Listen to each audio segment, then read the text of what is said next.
Mama wakwaba aha GC and page so meeting at the Ajua searching and then the day the kind of day me a mesro now was subscribe to my channel. We are now doing sa emia bell on the so ube a notification and the sun news and the best will be ube beauty and as a ube be a share a war GC and page here. Felix appear or no and now host a program about to the political zone ewo Facebook.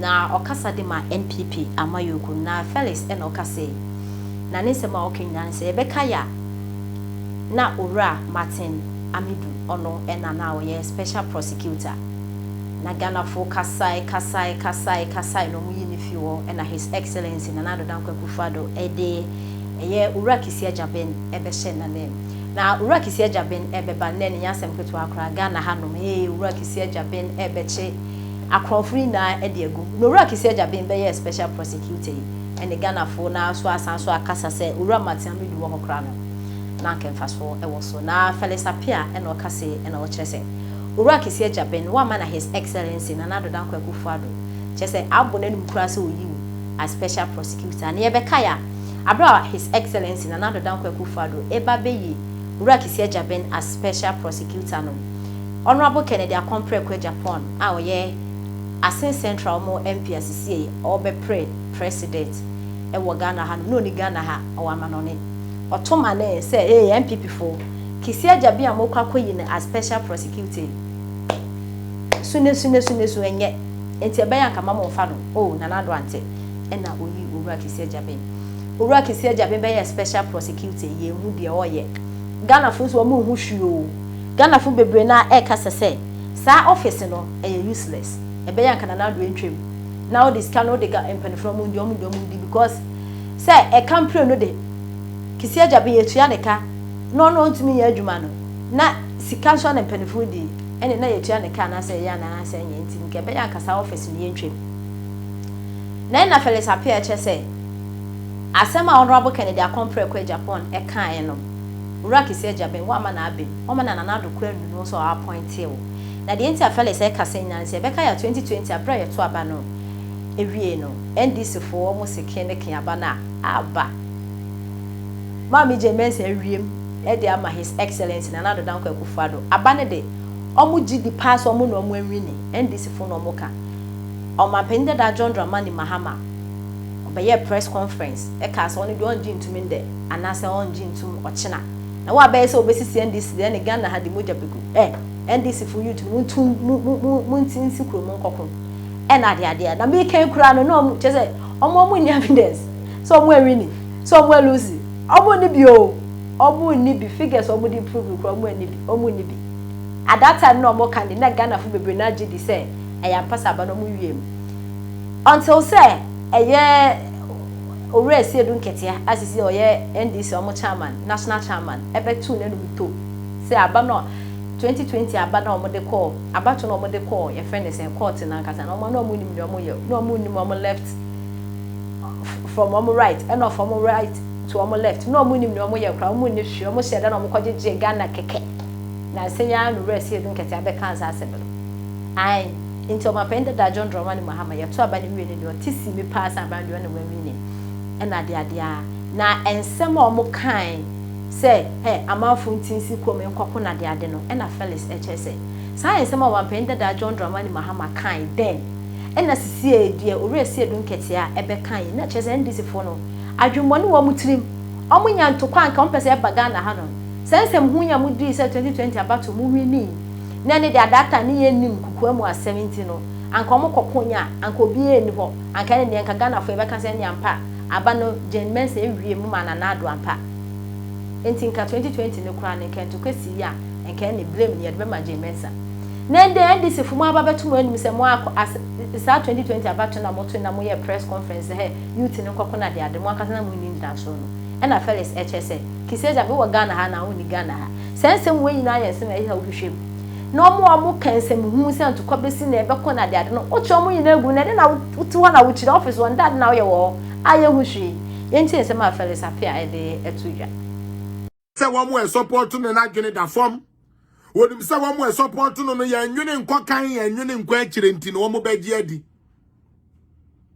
how do you come as a former president to say you have won 10 regions, you calculate you are winning 9. You were not sure of figures, yet you urge people to go on the streets of Ghana. Enuhunti, Obi Wutechimai, a 15-year-old child had to die in the north because you see a court demonstration. Yem pene adie we bia ye ntias yentino etua kokasa e ma koda ba nanko wo future ni future abono. Nicholas, welcome. Me say me dwene ho amentias you. Mose per the coalition way coming from John Mahama Nanu per coalition o ma ye no o ma win 10 regions. Ye koye ni na wie ya o ma win 10 o mu win 9 eno nkoda nchen. Monto ano so muntie no. Afiwe sa papa we. And the Ghanaian people have expressed confidence in us. We would resist any attempt to subvert the will of the people. Have won this election by some 6,166,385. And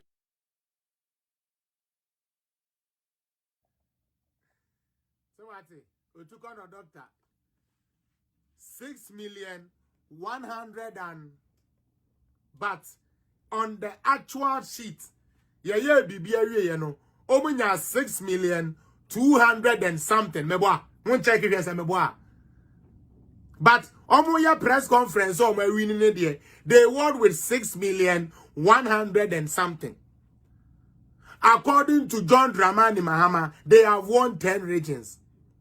And they are going to resist, keyword, the security officials. Mr. The government is not allowing me to do my job, Kissi Agyabeng. Special prosecutor, Kissi Agyabeng. The government is not allowing me to. This is something your office is supposed to peruse. The way you have appetite for Sir John's properties, the same way you are supposed to have appetite for a devilish attempt to put this country into chaos and destroy Ghana. You have no shame. I used to have respect for you, but you have no shame. And Kennedy Japan was right about you all this while. We are fake. Kissi Agyabeng, me say we are empty. We buy we press conference are we here. We catch you say what gather niama bebre. Na very soon you better. Emu dia na we dia ba. And so better now Agyapong is not allowing you. Which Agyapong is not allowing you? Untumi nya wadwuma tire o jeje bribe nketenkete wase ntumi frefre nkrofo a o de kwacha Agyapong. Yama we whole building, yama staffs, yama cars, yama investigators, do your work. This is a thing that could have caused chaos in Ghana, set Ghana ablaze. Otu why when you fiasa ben watching kwine, and when you jobi o sorry when you kuru. To know. Kissi Agyabeng to know. Ole foko. Na kufuadu na so no, etuje no. Toda ko komema sanda nkwansirifo we bebe mbe ma advice kwa kofan kwasiafo kwa chiche office. Yama will be akoye wadwuma kwagina sa Agyapong stopo. Agyapong stopo how? Oba say oba publication obi a stopo. Concert party. Way deadly, something you are supposed to prosecute. But you don't have the balls to prosecute. You only have the mouth to talk big. Like most of the people in Ghana. Obeka sa big good adwuma man na want to me. that constitutes 50.15%. Allow me to begin by expressing my deepest gratitude to you for your tremendous support, which you expressed overwhelmingly and convincingly at the polls. There's no doubt that Ghanaians from every region of this Ghana for Moshadi. Sa baya mo betu won. Nana yaga welcome. Mama NDC from Niagro. esi edun ketia kwatena adaka anim na ye bisa ne say figure ben on no dwen say Muhammad win ye no say oni figures mebo a making na oma ye press conference mutie oma ye press conference aka kire Ghana for say oma win by some 6,100,000 and something the other they see edun ketia so one person said that was a correct figure one fan ko jina adaka anim no wan kasa why nanki yekotie baifo maribu edu yekotie sebe ejimifo bi te se Kevin Taylor Twini Jonas sankrofo ya omo de yare de bia ya nche Ghana abo isu yekotie omo ene ye de say Ghana nanka ya say Ghana she Ghana for no reason ye bi say see edun ketia say figures ben no one or see only figures. Yet in their party office, they have figures to declare Mahama as the president. To the extent that Mahama has to wear white and come and thank Ghanaians, including the NDC people. Yes, young family,